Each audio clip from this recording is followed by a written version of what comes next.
इस श्राद्ध में तीसरे दिन भगवान विष्णु के परशुराम अवतार का पूजन कर भगवद गीता के तीसरे अध्याय का पाठ किया जाता है। कल मैंने दूसरा अध्याय सुनाया था, सभी लोगों ने जिन लोगों ने सुना है आज तीसरे अध्याय का पाठ करूंगी, वो भी अवश्य सुने।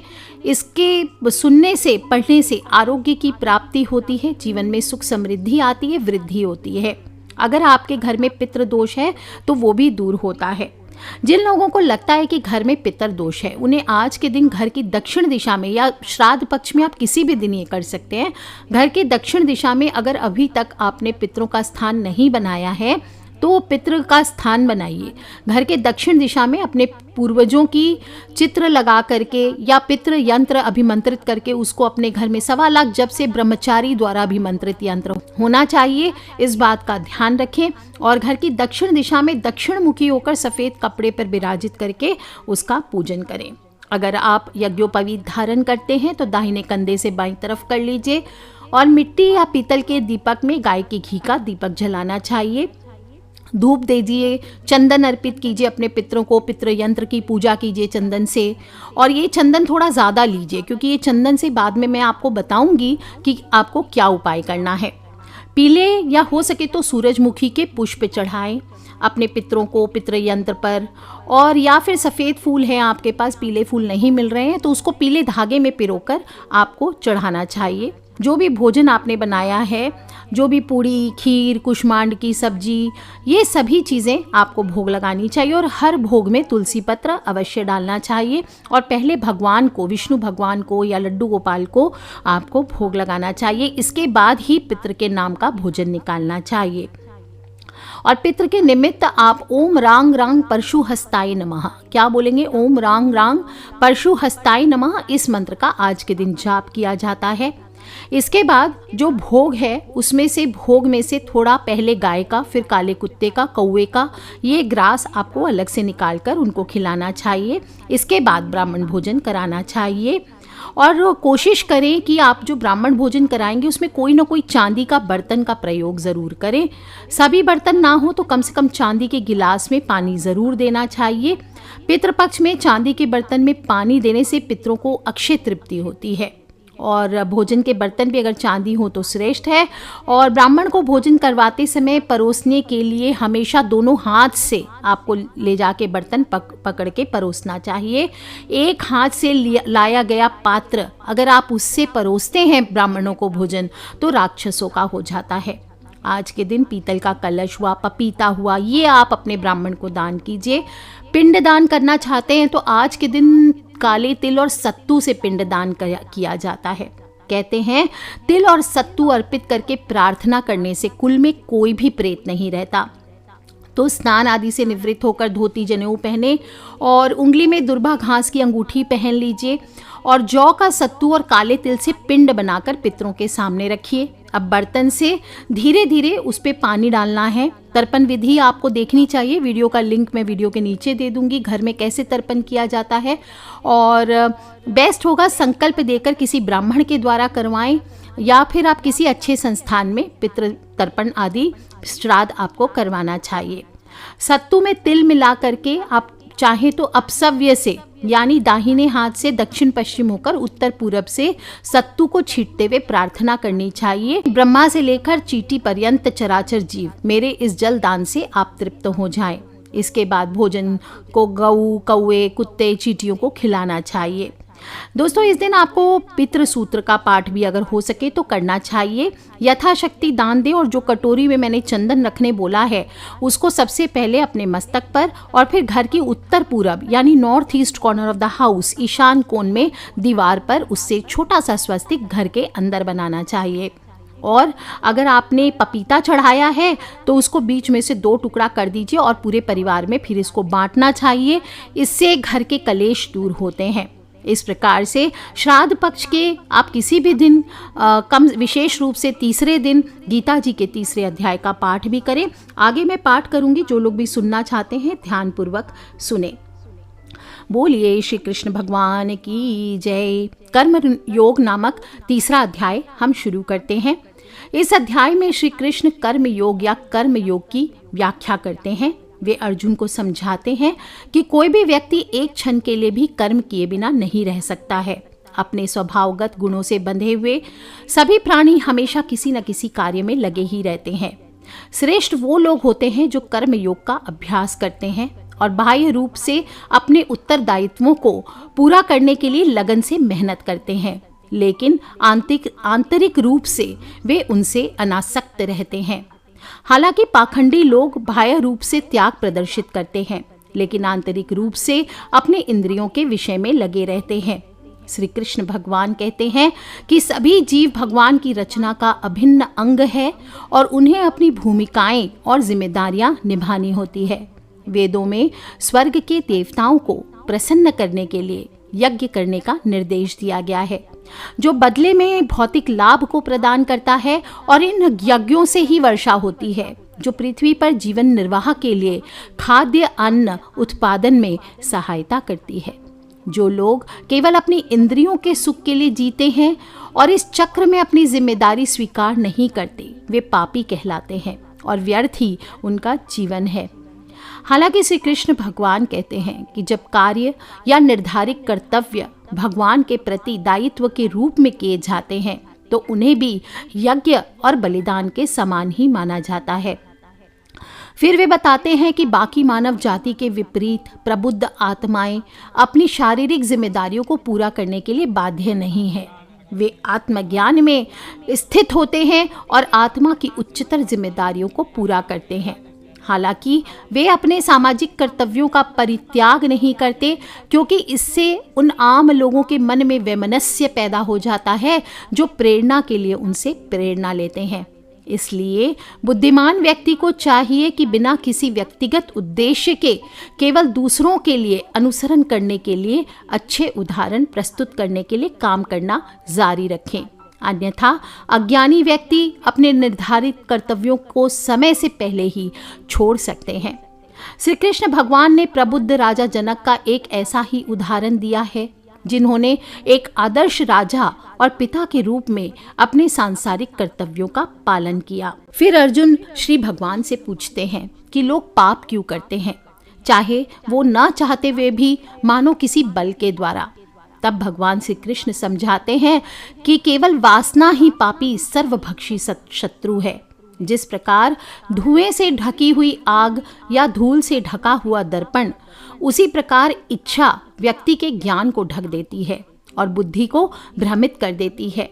अंत में श्री कृष्ण अर्जुन को सलाह देते हैं कि इंद्रियों, मन और बुद्धि को नियंत्रित करके व्यक्ति इच्छा नामक इस शत्रु को मार सकता है, जो पाप का अवतार है। अर्जुन कहते हैं, हे जनार्दन, यदि आप ज्ञान को कर्म से श्रेष्ठ मानते हैं तो फिर आप मुझे यह भयंकर युद्ध करने के लिए क्यों कह रहे हैं? आपकी अस्पष्ट सलाह से मेरी बुद्धि भ्रमित हो गई है।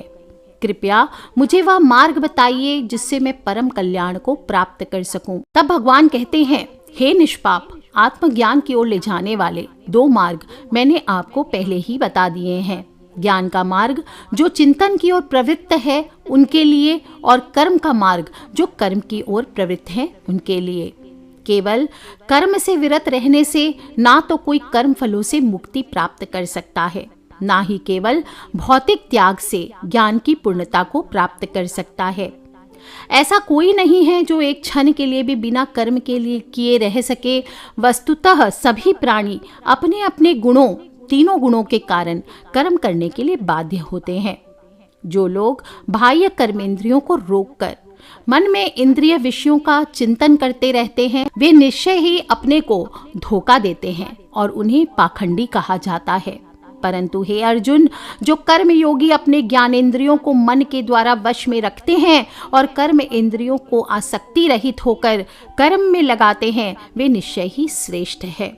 अतः तुम्हें अपने निर्धारित वैदिक कर्तव्यों का पालन करना चाहिए, क्योंकि कर्म अकर्म से श्रेष्ठ है। कर्म बंद करने से तुम्हारा शारीरिक भरण पोषण भी संभव नहीं होगा। कर्म को भगवान के लिए यज्ञ मानकर करना चाहिए, अन्यथा कर्म इस भौतिक संसार में बंधन का कारण बनता है। इसलिए हे कुंती पुत्र, भगवान की संतुष्टि के लिए फल की आसक्ति से रहित होकर अपने नियत कर्मों का पालन करो। सृष्टि के आरंभ में ब्रह्मा जी ने कर्तव्यों के साथ मानव जाति का निर्माण किया और कहा, इन यज्ञों के प्रदर्शन में सफल हो जाओ, क्योंकि ये तुम्हें वे सब प्रदान करेंगे जो तुम प्राप्त करना चाहते हो। तुम्हारे बलिदान से स्वर्ग के देवता प्रसन्न होंगे और मनुष्यों तथा स्वर्ग के देवताओं के बीच सहयोग से सभी के लिए महान समृद्धि आएगी। यज्ञ से प्रसन्न होकर देवगण तुम्हें जीवन की सभी इच्छित वस्तुएं प्रदान करेंगे, किंतु जो लोग बिना अर्पण किए उन्हें दिए गए पदार्थ का उपभोग करते हैं वे वास्तव में चोर कहलाते हैं। जो आध्यात्म प्रधान मनुष्य पहले हवि में अर्पित अन्न को खाता है वे सब प्रकार के पापों से मुक्त हो जाते हैं, परंतु जो लोग अपने ही आनंद के लिए भोजन पकाते हैं वे पाप ही खाते हैं। सभी जीव अन्न पर निर्भर रहते हैं और अन्न वर्षा से उत्पन्न होता है। वर्षा यज्ञ करने से होती है और यज्ञ निर्धारित कर्तव्यों के पालन करने से उत्पन्न होता है। वेदों में मानव के कर्तव्यों का वर्णन किया गया है और वेदों को स्वयं भगवान ने ही प्रकट किया है। इसलिए सर्वव्यापी भगवान यज्ञों में सदैव विद्यमान रहते हैं। हे पार्थ, जो लोग वेदों द्वारा स्थापित यज्ञ के चक्र में अपने उत्तरदायित्व को स्वीकार नहीं करते वे पापी ही कहलाते हैं। वे केवल अपने इंद्रियों के सुख के लिए जीते हैं, उनका जीवन व्यर्थ ही है। परंतु जो लोग आत्मा में ही आनंदित रहते हैं, जो आत्मा में ही प्रकाशित और पूर्णतया संतुष्ट हैं, उनके लिए कोई कर्तव्य है ही नहीं। ऐसे आत्म साक्षात्कार प्राप्त आत्माओं को अपने कर्तव्यों का निर्वहन करने या उनके त्याग करने में ना तो कुछ लाभ होता है और ना ही कुछ हानि, ना ही उन्हें अपने स्वार्थ की पूर्ति के लिए अन्य जीवों पर निर्भर रहने की आवश्यकता होती है। अतएव आसक्ति का त्याग करके कर्तव्य को समझकर कर्म को करो, क्योंकि फल की आसक्ति किए बिना कर्म करने से मनुष्य परम ब्रह्म को प्राप्त होता है। राजा जनक आदि ने अपने निर्धारित कर्तव्यों का पालन करके सिद्धियों को प्राप्त किया। आपको भी अपने कर्तव्यों का पालन करके संसार के कल्याण के लिए आदर्श प्रस्तुत करना चाहिए। महान व्यक्ति जो कार्य करते हैं, सामान्य लोग उनका अनुसरण करते हैं। वे जो आदर्श स्थापित करते हैं, उनका अनुसरण सारा संसार करता है। हे पार्थ, तीनों लोकों में मेरे लिए कोई भी कर्तव्य नहीं है और ना ही मुझे कुछ प्राप्त करना है, फिर भी मैं नियत कर्मों में लगा हुआ ही हूँ। हे पार्थ, यदि मैं सावधानी पूर्वक अपने नियत कर्मों का पालन ना करूं, तो सभी मनुष्य सब प्रकार से मेरे ही मार्ग का अनुसरण करेंगे।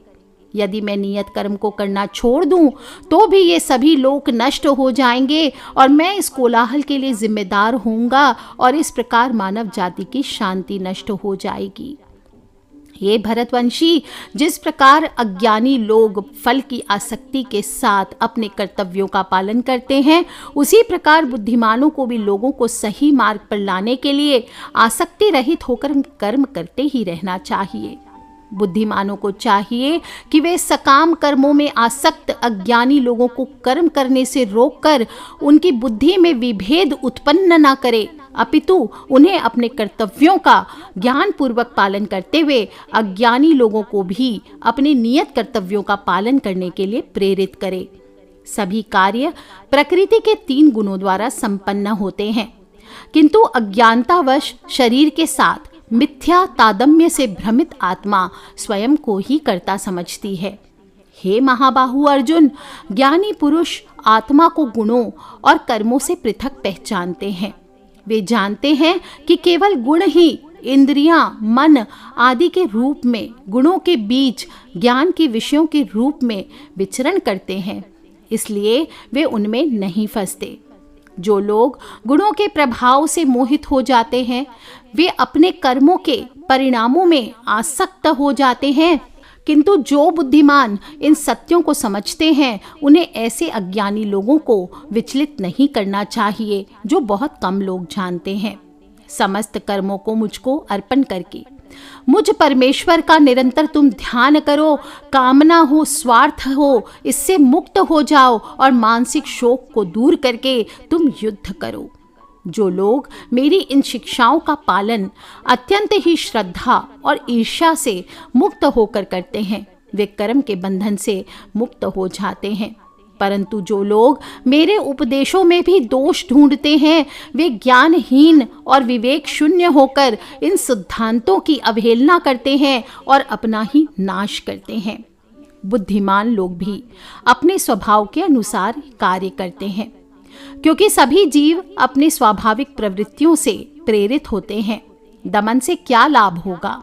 इंद्रियां स्वभावतः ही इंद्रिय विषयों के प्रति आसक्ति और द्वेष का अनुभव करती है, किंतु उनके द्वारा वश में नहीं होती, क्योंकि वे मार्ग विधाता और शत्रु हैं। अपने स्वाभाविक कर्तव्य का पालन करना, भले ही उसमें दोष भी हो, किसी दूसरे के कर्तव्य का पालन करने से कहीं बेहतर होता है। भले ही वह कर्तव्य कितना भी अच्छा क्यों ना हो, वास्तव में अपने कर्तव्य का पालन करते हुए ही मर जाना किसी दूसरे के मार्ग पर चलने से बेहतर होता है, जो कि खतरों से भरा है। अर्जुन पूछते हैं, हे वृष्णिवंशी, मनुष्य अनिच्छा से भी पाप कर्म करने के लिए क्यों प्रेरित होता है, मानो बलपूर्वक? भगवान कहते हैं, यह काम ही है जो रजोगुण के संपर्क से उत्पन्न होता है और बाद में क्रोध में परिणत हो जाता है। इसे ही संसार में पापी सर्वभक्षी शत्रु जानो। जैसे अग्नि धुएं से ढक जाती है, दर्पण धूल से ढक जाता है तथा भ्रूण गर्भ में छिप जाता है, उसी प्रकार मनुष्य का ज्ञान भी कामनाओं से ढक जाता है। हे कुंती पुत्र, इस अतृप्त कामना रूपी नित्य शत्रु द्वारा जो कभी तृप्त नहीं होती तथा अग्नि के समान जलती रहती है, अत्यंत बुद्धिमान व्यक्ति का भी ज्ञान ढक जाता है। इंद्रियां, मन और बुद्धि को कामनाओं का प्रजनन स्थल कहा गया है। इनके माध्यम से ये मनुष्य के ज्ञान को धुंधला कर देती है और देहधारी आत्मा को भ्रमित कर देती है। अतः हे भरत श्रेष्ठ, प्रारंभ में ही इंद्रियों को वश में करो और इस काम रूपी शत्रु का वध करो, जो पाप का स्वरूप है तथा ज्ञान और साक्षात्कार का नाश करने वाला है। इंद्रियां स्थूल शरीर से भी श्रेष्ठ है और इंद्रियों से भी श्रेष्ठ है मन। मन से परे बुद्धि है और बुद्धि से भी परे है आत्मा।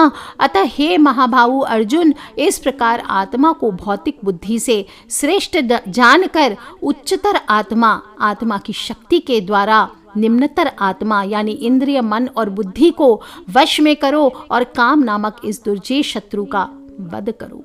इस प्रकार से कर्म योग नामक तीसरा अध्याय गीता जी का पूर्ण होता है।